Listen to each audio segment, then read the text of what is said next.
Now, y'all are in for a treat because Miss Tanika Williams, our senior examiner here, has built a culture, even with all these frustrating things. I walked in the office today and just said, hey, this is what's going on. I got my boss and my boss's boss here, and we're here to talk about our issues and how we're going to move forward. And a woman stopped me. She goes, I just got to tell you, the people here, even with the line and everything else, are great. And that's largely the responsibility of Ms. Tanika Williams. Yeah. Thank you. Thank you so much. Good morning, everyone. Welcome to the Raleigh East office. I am Tanika Williams, the senior here. I have been with the DMV for 10 years, and I have been the senior examiner here at this office for 4 years. I opened this office from the ground up.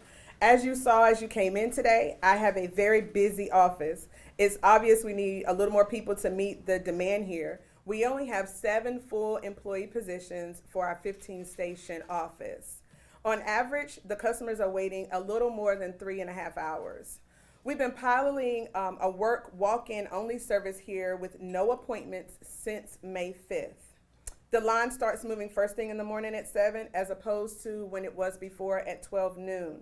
Everyone shows up, first come, first in, first out without their appointments. Things are getting better, but we still have a long way to go. Wait times are starting to move down, and the morale is up. I feel the morale is starting from the head with the supervisor. I feel like my team likes it, and most importantly, the customers are able to see it.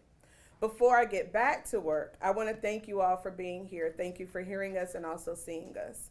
It was nice to meet everyone today, the secretary, the governor, as well as re-meeting our commissioner, and thank you for all the progress that has gone on thus far to help us to get to where we are headed. Commissioner Stein, it was great to see you again today, and thank you for listening and for the support you have given us. It means more than you know.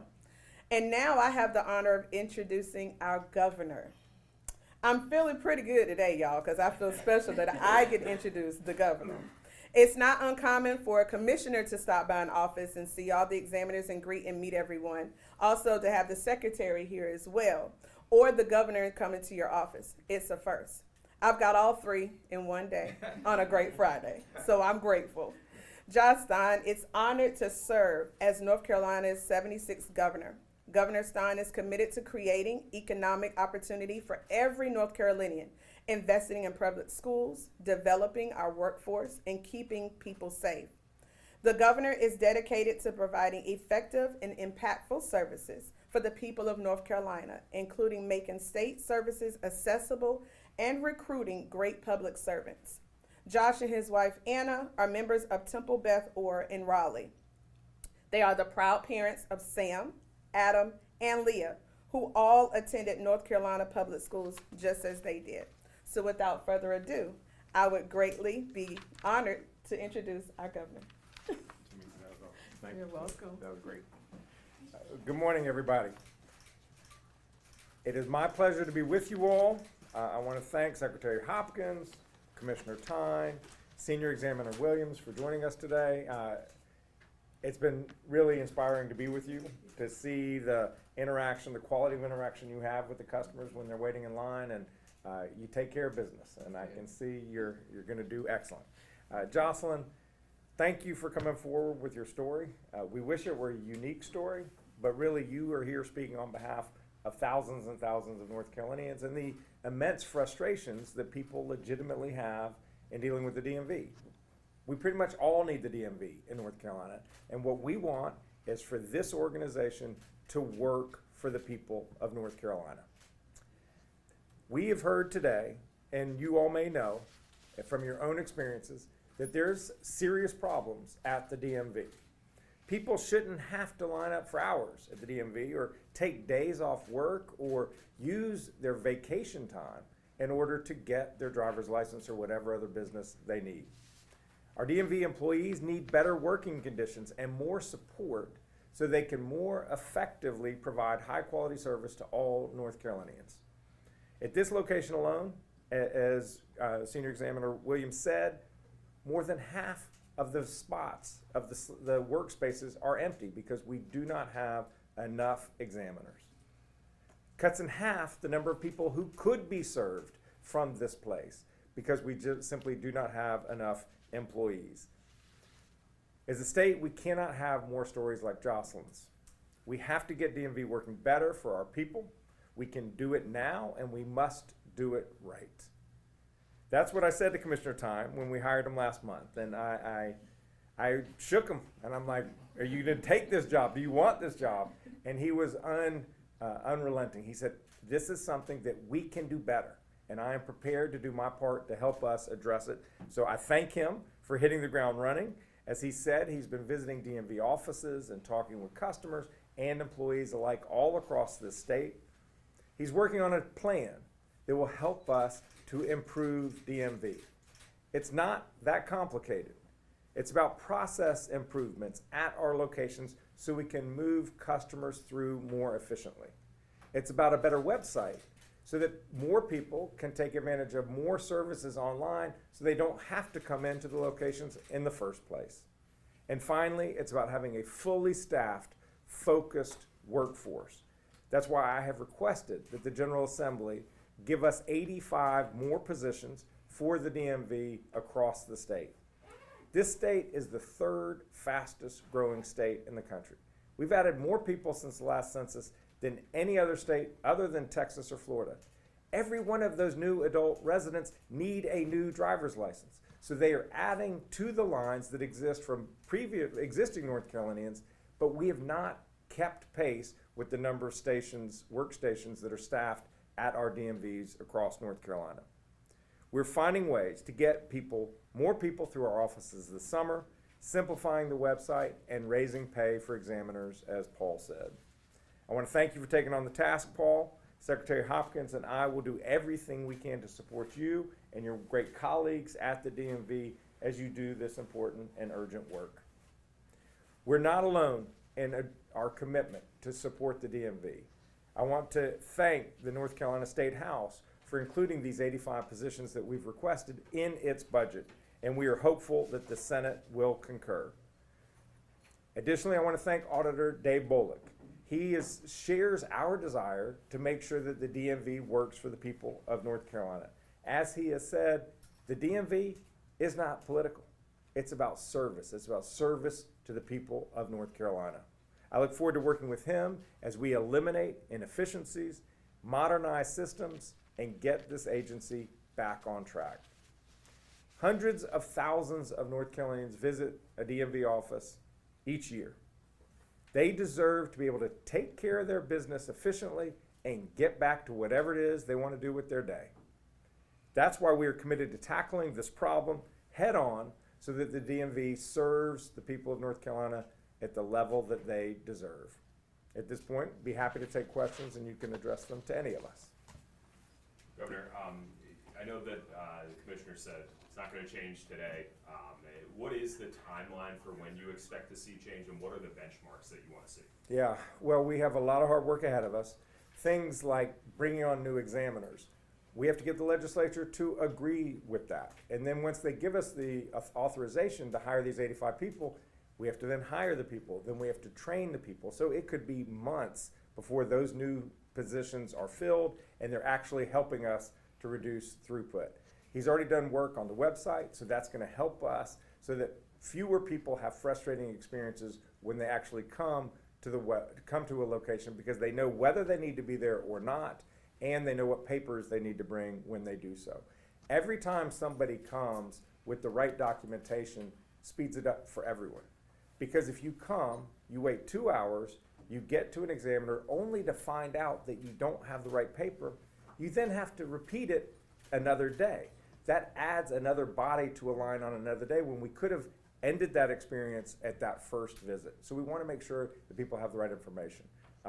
Paul, do you have other comments? Yeah, so, we need a whole system overhaul. So long picture, we need a strategic plan and all those things, but we're not waiting for any of that to happen. We're waiting on systems to respond to us right now so we can make what we know based on our pilots is a major change that will immediately help throughput in the organization. We have things, we're gonna make changes every week as we move through and make progress, and what we monitor is wait times. right? Right now, I can't build a great customer service organization, but I can increase throughput.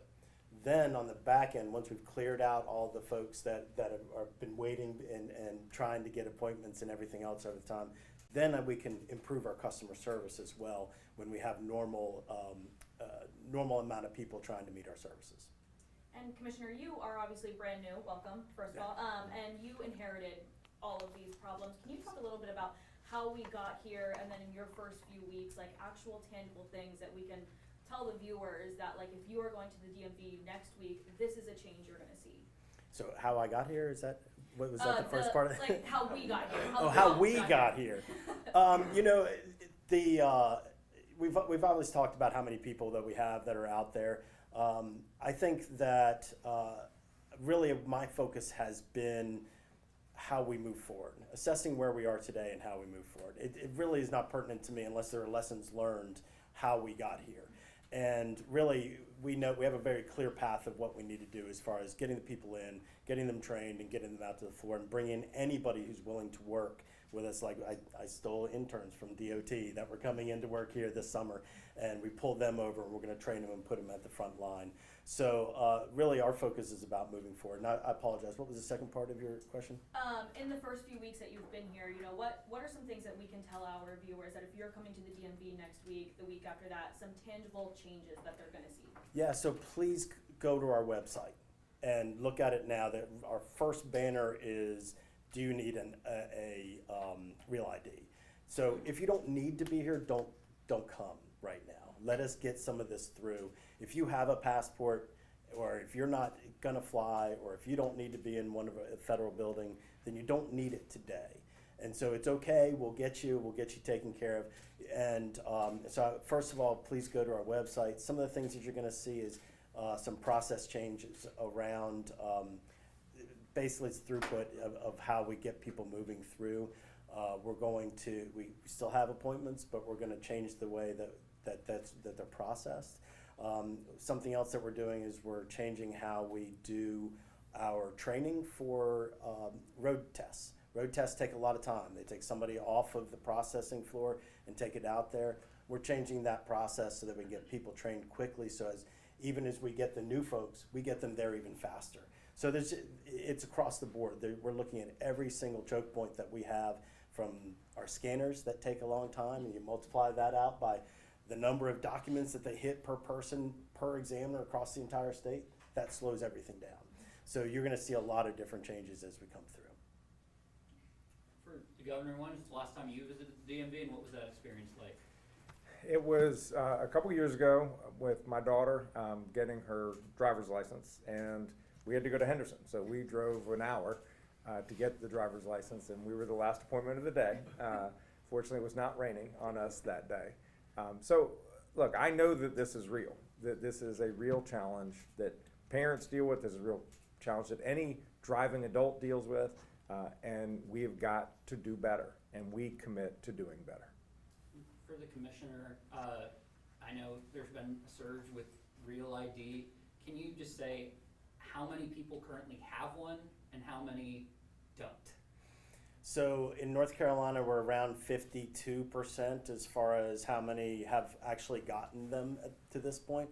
And I want to reiterate, not everybody needs one. If you're not going to fly and you're not going to have to go into a federal building, you do not need one today. Your ID works great. Or if you have a passport, you can just show your passport to fly or go into the federal building. So, but we're about 52% on that, which is actually not bad as far as the state numbers are concerned. Commissioner, you talk about trying to empower employees like Ms. Williams here. I mean, what ways are you going to empower them so it's not just a friendly face, but I think ultimately people want to see efficiency. Yeah, absolutely. And so, obviously our systems is a big problem. If you walk around and look at what they look at, it's still that old black screen with the green lettering, right? Which is an old legacy issue. And then that system, they built macros, which is basically shortcuts because they were doing the repeated things, and they built those over and over. And then they layered over, making it so that it could talk with another system. And then they layered over something else because they could go online. And then they added another system in order to deal with a ticket. All of that has created a big mess that will take a lot of time to do. So that's one project. It's going to take us years, quite frankly, to get that, probably 3 to 4 years. That's one thing. The scanners. I walked in and I said, how can we help you? What can we do better? And they said, these scanners are really slow. And I said, all right, let's take a look at that. And so we looked at it, and they are really slow. We just looked at another states the other day where it was much faster, it was much better for the documents, it ran quickly, loaded up much faster. I mean, again, we have 500 or so folks out there in the field, times every time they do a document, times every time they do multiple documents, the uploads. That's hours, that's days of people moving through our system.